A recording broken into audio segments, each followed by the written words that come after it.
So the characteristic of Web 1, if people remember their original AOL account, was an ability to look in a curated walled garden at a set of content that was not interactive but was presented to you on AOL the way that Time magazine used to show you the articles they wanted you to see inside of their magazine. Just you could see it on a screen.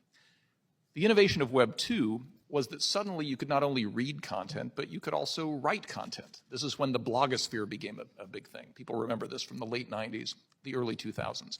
The reason for the centralization of the internet, of course, was that all of that activity was being monetized by a very small number of companies. Facebook, as the chairwoman mentions, Google, and 2 or 3 other companies.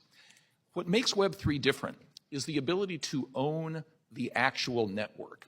And that's what crypto assets themselves represent, is an ownership stake in an underlying network. So when you hear people talk about, for example, layer 1 tokens, what they mean is this is your reward for providing the ledger maintenance services, the computing power to the network that on Web 1 and 2 was done by Google, right? So now people in my hometown of Pueblo, Colorado can actually own the Ethereum network, but they can't own the internet. That's owned by Google and a few other companies. That's what the project of crypto is all about, is allowing people to directly own the networks that have native assets that are supporting it. And that's the nature of decentralization, where the token holders are the people who control the asset, not Google.